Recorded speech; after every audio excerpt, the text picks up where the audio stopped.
کلمہ شہادت جس کو ہم کہتے ہیں، لا الہ الا اللہ محمد الرسول اللہ، یہ پہلے کلمے میں، یہ کلمے کا جو دوسرا جز ہے اس کے اندر یہ 5 چیزیں ضروری ہیں۔ پہلے میں لا الہ الا اللہ میں کہ اللہ کے علاوہ جتنے معبود ہیں ان کا انکار کیا جائے اور عبادت صرف اور صرف اللہ کے لیے ثابت کیا جائے، اور دوسرے جز میں رسول اللہ کی شہادت میں یہ 5 چیزیں ہیں۔ نمبر 2 پہ ارکان اسلام میں کیا آتا ہے؟ نماز قائم کرنا۔ نمبر 2 پہ، نمبر 3 پہ زکوٰۃ دینا۔ نمبر 4 پہ روزہ رکھنا۔ نمبر 5 حج کرنا۔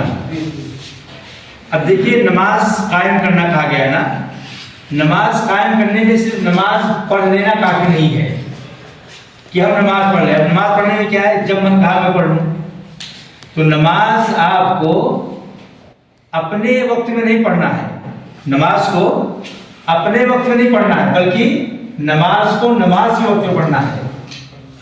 یہ پوائنٹ ہے، نماز کو ہم اپنے وقت میں نہیں پڑھیں گے کہ چلو بھائی مغرب عشاء عصر کہاں پڑھیں گے، ڈیوٹی کے بعد جب آئیں گے روم پہ نہا دھل کے کھانا رکھ دیں گے ادھر چولہے پر، اور ادھر پھر نماز جلدی جلدی پڑھ لیں گے۔ تو یہ نماز یہ ہمارے وقت میں ہوئی، اللہ اس کو قبول نہیں کرتا ہے۔ کیوں؟ اس لیے کہ اللہ کیا فرماتا ہے، ان الصلاۃ کانت علی المؤمنین کتابا موقوتا، نماز ٹائم ٹو ٹائم فرض ہے۔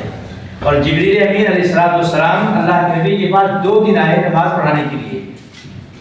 پہلے دن اول وقت میں نماز پڑھایا، اور دوسرے دن ہر نماز کو اس کے آخری وقت میں نماز پڑھائی، اور کہا اے اللہ کے رسول صلی اللہ علیہ وسلم کہ آپ کی امت کے لیے انہی دونوں ٹائم کے بیچ میں نماز پڑھنا ہے، نہ وقت سے پہلے پڑھنا ہے اور نہ ہی وقت کے نکل جانے کے بعد۔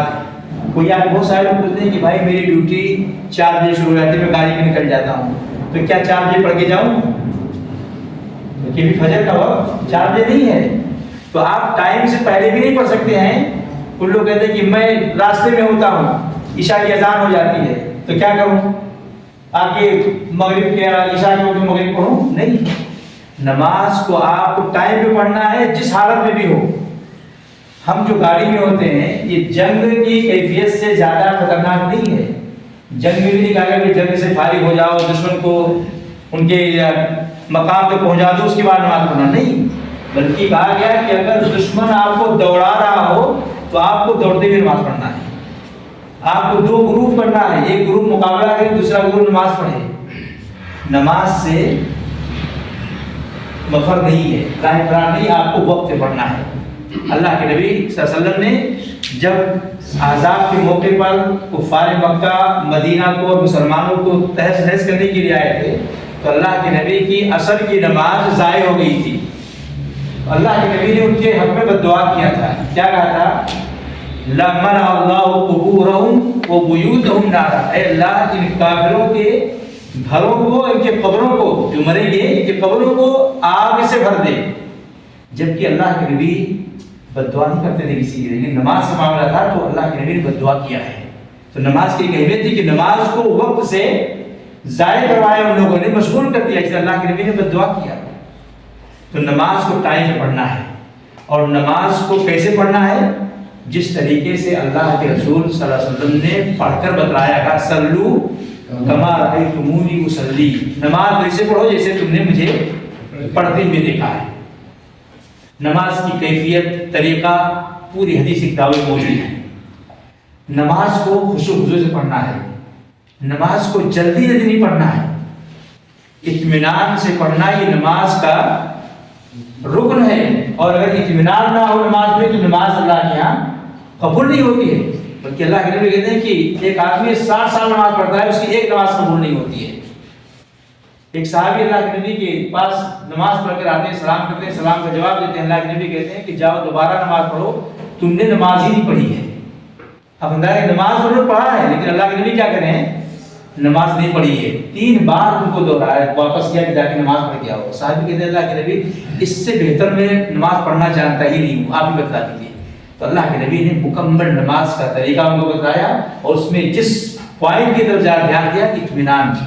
آپ رکوع سے اٹھ رہے ہیں، اتنی دیر پر کھڑے رہیں کہ آپ کے ساری ہڈیاں اپنی جگہ پر آ جائیں، اور جو دعا اور اذکار رکوع سے اٹھنے کے بعد ہیں اس کو آپ پڑھ لیں. اسی طریقے سے آپ سجدہ کریں تو سجدہ آپ کا 7 ہڈیوں پر ہونا چاہیے. سجدے میں کم سے کم سبحان ربی الاعلیٰ ایک بار پڑھیں.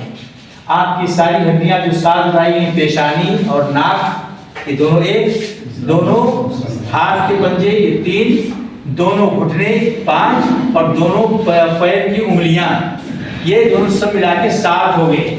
اگر 7 میں سے ایک بھی کم پڑ گیا تو آپ کا سجدہ نہیں رہ جائے گا. اور سجدہ یہ نماز کا رکن ہے. اگر کوئی یہ کہے کہ فلاں نے نماز پڑھی لیکن اس نے ایک سجدہ کیا ہے، ہم کیا کہیں گے؟ اس کی نماز پڑھی جائے گی؟ نہیں. اب اگر ہم سجدہ کریں اور ہم سجدہ کریں تو پیشانی ہماری زمین پر ہے، ناک زمین سے ٹچ نہیں ہو رہی ہے. سجدہ کریں ایک پیر دوسرے پیر پر سوار کیے ہوئے ہیں، اوپر رکھے ہوئے ہیں. یا سجدہ کریں جس طریقے سے اللہ کے نبی نے سجدہ کا حکم دیا ہے کہ آپ کا یہ جو کلائی ہے یہ زمین سے اوپر ہونی چاہیے، یہ بازو آپ کا بدن سے ٹچ نہیں ہونا چاہیے. آپ جس طریقے سے پیر ہلانا جس طرح کیا جاتا ہے اس سے سجدہ نہ کریں. یہ ساری چیزیں ہماری نماز کے اندر ہونی چاہیے. تو نماز کے جو ارکان ہیں، نماز کے جو واجبات ہیں، نماز کی جو سنتیں ہیں، نماز کی جو اذکار ہیں اللہ کے نبی سے ثابت شدہ، نماز کے جو آداب ہیں، ان تمام چیزوں کو اپنے سامنے رکھ کر ادا کرنا، اس کو کہتے ہیں اقامت صلاۃ.